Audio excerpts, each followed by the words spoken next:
Have you ever wondered why you can put brilliant, well-intentioned people on a team together, and instead of pure magic, you get endless friction?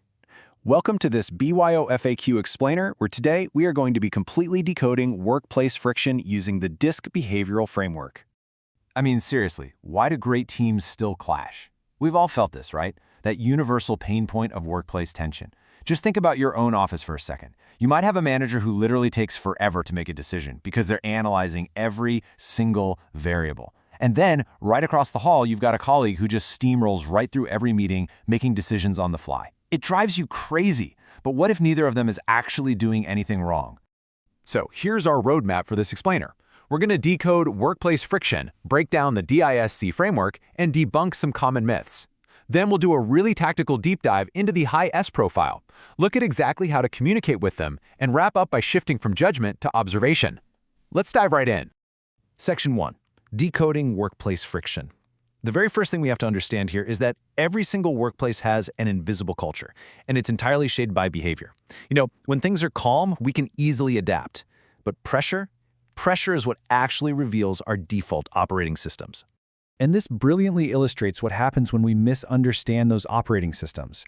You see, you might internalize a behavior and make a personal judgment. You might think, my manager doesn't trust me. But if you flip that into a behavioral observation, well, it sounds completely different. My manager needs data first. See the difference? When we start recognizing these behavioral patterns, we stop taking other people's actions so personally. Moving on to Section 2, the DISC behavioral framework. This brings us to a model that actually gives us the vocabulary for these exact patterns. It goes all the way back to 1928, developed by a psychologist named William Marston.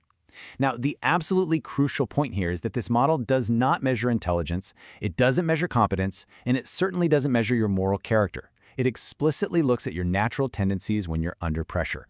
So let's map this out. This matrix is beautifully simple. It's built on just two key dimensions. First up, are you assertive or reserved in how you approach things?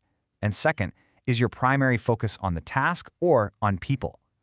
By crossing these lines, we get four distinct behavioral styles. Task-focused and assertive, that's the high D. People-focused and assertive is the high I. People-focused and reserved gives us the high S. And finally, task-focused and reserved is the high C. Let's actually bring these four styles to life with some familiar archetypes. First, the high D. They're direct and fast. Think of a lion crest, kind of like a strategist, a Tywin Lannister type, who decides quickly, moves decisively, and values speed way over perfection. Next is the high I, social and enthusiastic. Imagine a warm waffle, someone like Leslie Knope, persuading through enthusiasm and building a real sense of community. Then we have the high S, steady and supportive. Picture a sturdy stack of books representing a Hermione Granger, dependable, loyal, quietly ensuring the actual work gets done. And finally, the high C, analytical and precise. Think of a magnifying glass for Sherlock Holmes. They need the data and they focus heavily on correctness. Now you're likely a blend of these, but under real pressure, your dominant pattern is what grabs the wheel. All right, Section 3, debunking common DISC myths. Before we go any further, we really need to apply a quick disqualification technique. We want to outline exactly what this framework is not so you don't accidentally misuse it with your team. Listen, DISC is not a personality test. It doesn't measure your sense of humor or your life's deepest dreams. And it is absolutely, categorically not a hiring tool. Two high Ds can be wildly different. One might be a brilliant leader, while the other might just be totally careless. Instead, think of it as a behavioral pattern and a starting point. It just describes how you tend to operate when the heat is on. This brings us to Section 4, Deep Dive into the High S. For the core of our explainer today, we're going to shift the lens and focus specifically on just one of these quadrants. Let's really get to know the High S archetype. Meet the high S, or as we like to call them, the stabilizer. The high S supports and holds the entire team together through sheer consistency. It's kind of like a foundation bearing the weight of a massive structure. They don't typically seek the spotlight, but let me tell you, when you realize your projects are actually shipping on time and morale is surprisingly good, it is usually because a high S is quietly operating in the background. So how do you actually spot a high S out in the wild? Well, they might be quieter, but they are certainly not invisible. Verbally, they take these deliberate pauses before answering. You'll hear them say things like, let me think about that for a second. They practice active, reflective listening. They aren't just waiting for their turn to talk. They actually want to understand you. Physically, their posture is very composed and relaxed. And in writing, their emails are clear, but incredibly warm and context-rich. They care deeply about exactly how their words are going to land.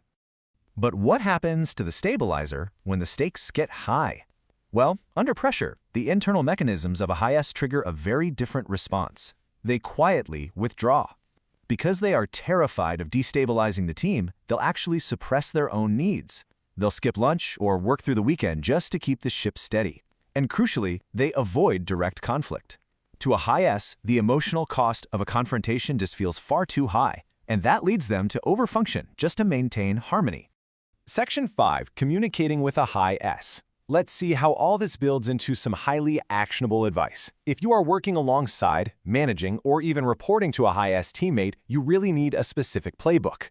Here are your absolute best practices. First, maintain a predictable rhythm. Seriously, if you say you're going to check in on Thursday, you better check in on Thursday. Second, give them time to process. Don't demand an immediate answer on the spot. It just stresses them out. Third, always explain the why and the impact. Don't just say, hey, we need this done. Say, we're doing this because it's going to help the whole team.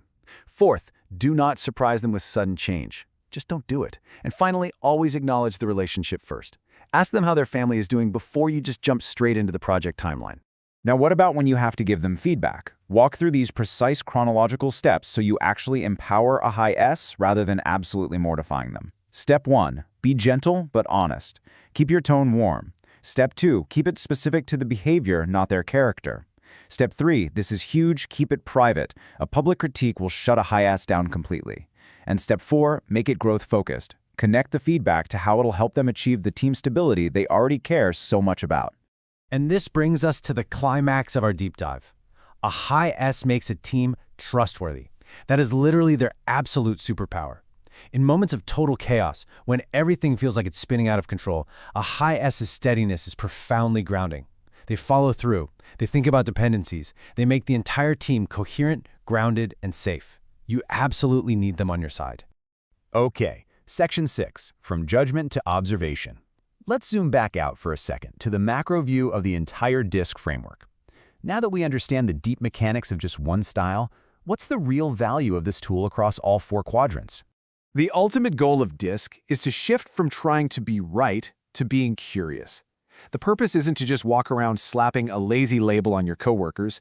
The real purpose is building teams with enough variety to succeed and enough coherence to avoid fighting. Your high D manager isn't being rude, they just value speed. Your high S colleague isn't stubborn, they just really need stability. When you observe instead of judge, the friction just dissipates. Which leaves us with this final provocative thought to take away from this BYOFQ explainer. How will you observe your team with curiosity tomorrow? The next time you feel that tension rising in a meeting, we challenge you to pause. Don't take it personally, just observe the behavioral patterns playing out right in front of you. Because once you can see that invisible culture, you finally have the power to change it. Thank you so much for learning with us and keep observing.